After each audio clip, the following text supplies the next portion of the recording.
Good morning. Today we can discuss theories of corporate governance. അപ്പോൾ corporate governance എന്താണെന്നുള്ളത് നിങ്ങൾ മനസ്സിലാക്കി. കോർപ്പറേറ്റ് ഗവേണൻസ് എന്ന് പറഞ്ഞാൽ എന്താ? It refers to the set of systems, principles or processes by which a company is governed. അതായത് company ഭരണത്തിനായിട്ട് ഉപയോഗിക്കുന്ന, അതായത് അത് നല്ല രീതിയിൽ ഗവേൺ ചെയ്യാൻ വേണ്ടിയിട്ട് യൂസ് ചെയ്യുന്ന ആ set of systems, principles and processes. So they provide the guide lines as how the company can be directed or controlled such that it can fulfill its goals and objectives in a manner that adds to the value of the company and is also beneficial for all stakeholders in the long run. Okay, but the term corporate governance was born when the study of the concept of governance was linked by the business or corporate world. ഈ business houses ഒക്കെ എന്ത് ചെയ്ത്, business houses by expanding their wings far and they have spread the equity base and have cast their impact on the society standard of living. So sometimes this corporate governance may be described as the system that deals with the problems that result from the separation of ownership and control. But it has therefore to focus on all the aspects of the management of a company to satisfy the needs of the stakeholders. Okay. അപ്പം നമ്മൾ നോക്കാൻ പോകുന്നത് corporate governance എന്ന് പറഞ്ഞാൽ മനസ്സിലായി എന്ന് വിചാരിക്കുന്നു. It is concern with the ways of bringing the interest of investors and managers into line and ensuring that firms are run for the benefit of investors. But there are many theories of corporate governance which address the challenges of governance of firms and companies. Okay, so corporate governance practices should be analyzed based on context and culture എന്നാണ് പറയുന്നത്. So there are ഏതൊക്കെയാണെന്ന് നമുക്ക് നോക്കാം. So various theories which describe the relationship between various stake holders of the business while carrying out the activity of the firm. Okay, അപ്പോൾ corporate governance ഏതൊക്കെയാണ് theories എന്ന് വെച്ചാൽ, first one ഏതൊക്കെയാണ് നമ്മളെ theories of corporate governance പറയുന്നത്. അപ്പോൾ different theories R developed based on the corporate relationship. So theories are essentially philosophies how one should look at the relationship between owner and the agents. So it should be noted that there are 6 theories of corporate governance. അതിൽ നമ്മൾ 4 എണ്ണം മാത്രമാണ് നിങ്ങൾക്ക് ഈ ചാപ്റ്ററിൽ പഠിക്കാൻ പോകുന്നത്. അപ്പോൾ ഓരോന്നായിട്ട് നോക്കാം നമുക്ക്. First one agency theory. Agency തിയറിയിൽ എന്താ പറയുന്നത് വെച്ചാൽ defines the relationship between the principal and the agents. Principal എന്ന് ഇവിടെ പറയുന്നത് share holders of the company, അവരാണല്ലോ ഓണേഴ്സ് എന്ന് പറയുന്നത്. ആൻഡ് ഏജൻസ് എന്ന് പറയുന്നത് ആരെ കൊണ്ടാണ്? Board of directors.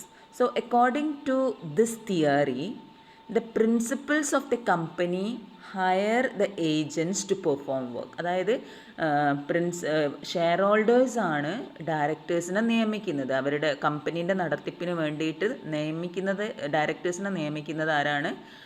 ഷെയർ ഹോൾഡേഴ്സായ principals. So the principals delegate the work of running the business to the directors or managers who are the agents of share holders. അപ്പം ഈ പ്രിൻസിപ്പൽ ഏജൻസി റിലേഷൻഷിപ്പ് നിങ്ങൾ പഠിച്ചതാണ്. അപ്പോൾ share holders expect the agents to act and make decisions in the best interest of principle. On the contrary, it is not necessary that agent make decisions in the best interest of the principal. So the agent may be succumb to self-interest, opportunistic behavior and fall short of expectations of the principal.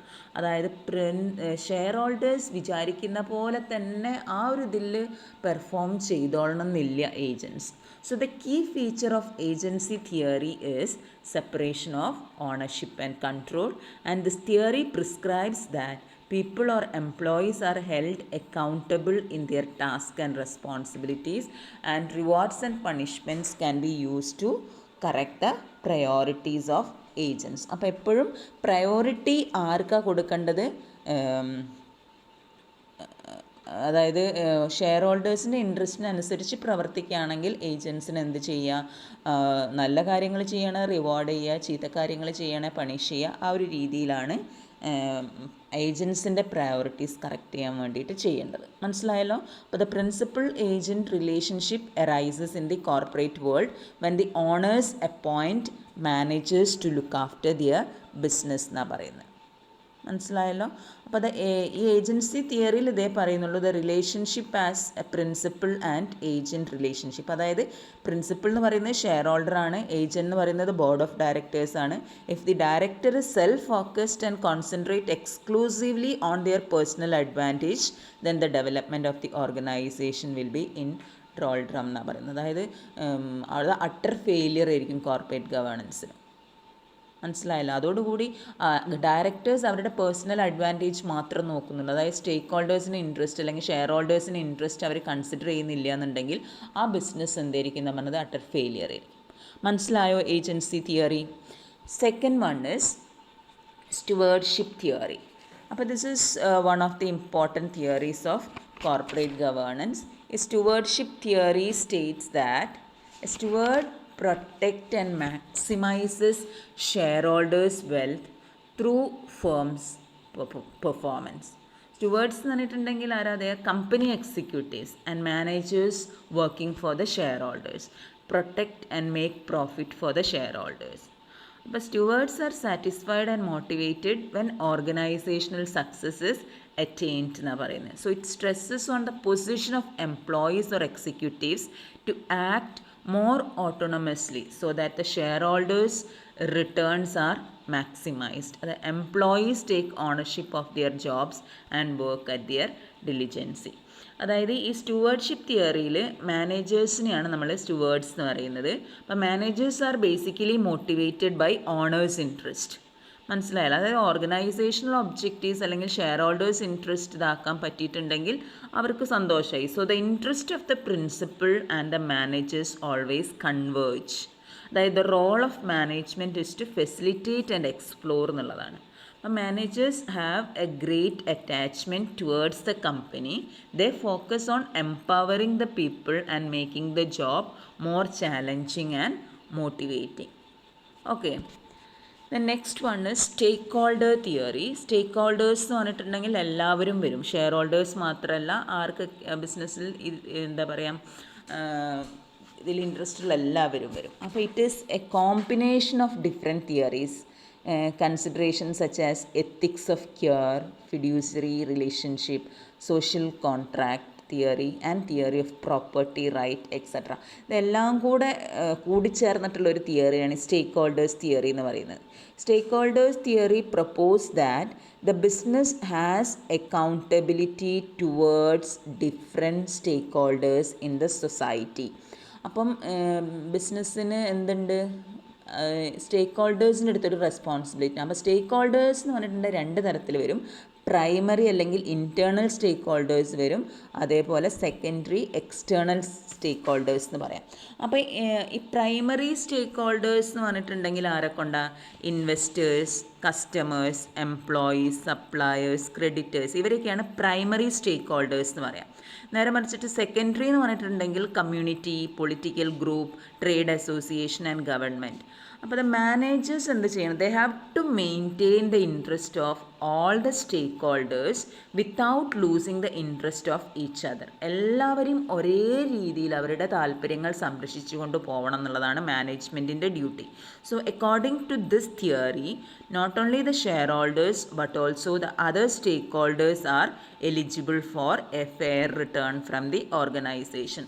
അതായത് ഇവരുടെ എല്ലാവരുടെയും ഒരു ഇതുകൊണ്ടാണ് organisation മുന്നോട്ട് പോകുന്നത്. അതുകൊണ്ട് ബിസിനസ്സിൽ നിന്ന് കിട്ടുന്ന പ്രോഫിറ്റിൻ്റെ ചെറിയൊരു ഭാഗം ബാക്കിയുള്ളവർക്കും എലിജിബിൾ ആണെന്നാണ് ഈ തിയറി പറയുന്നത്. The success of the business organization is heavily depends on the relationship of the organization with its stakeholders. അതേപോലെ it should be noted that ensuring returns to the stakeholders except shareholders is possible through their socially responsible activities. അതായത് CSRൻ്റെ ഭാഗമായിട്ടൊക്കെ എന്തെങ്കിലുമൊക്കെ ചെയ്യുകയാണെങ്കിൽ സൊസൈറ്റിനെയും കൂടെ consider ചെയ്തുകൊണ്ട് കമ്പനിക്ക് മുന്നോട്ട് പോകാം. അതാണ് ഏതിൽ പറയുന്നത്, സ്റ്റേക്ക് ഹോൾഡേഴ്സ് തിയറിയിൽ പറയുന്നത്. മനസ്സിലാവുന്നുണ്ടല്ലോ. അപ്പോൾ ഈ തിയറി ഇൻകോർപ്പറേറ്റഡ് എന്താണ്, the accountability of management to broad range of stake holders. അതായത് managers have a network of relationship to serve. അതായത് this includes suppliers, employees, etc. and this theory focus on managerial decision making and interest of all stakeholders have intrinsic value and no sets of interest is assumed to dominate the others. എല്ലാവരും equally important ആയിട്ടാണ് ഇവിടെ കണക്കാക്കുന്നത്. Okay, then last one is resource dependency theory. Resource dependency തിയറിയിൽ പറയുന്നത് it focuses on the role of board of directors in providing access to resources needed by the firm. മനസ്സിലായല്ലോ. അതായത് board has a crucial role in attaining profitability and overall strategic development of the firm.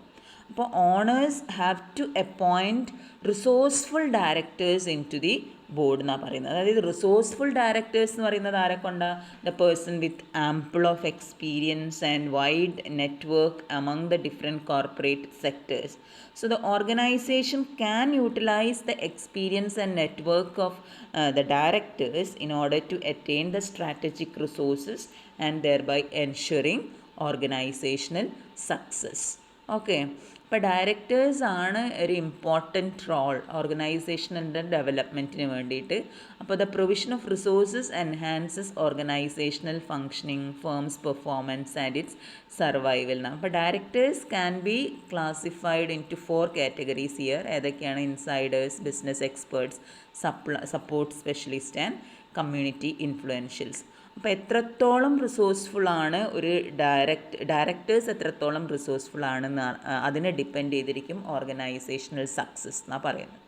Okay, thank you. These are the theories of corporate governance. Next we can see what are the models of corporate governance.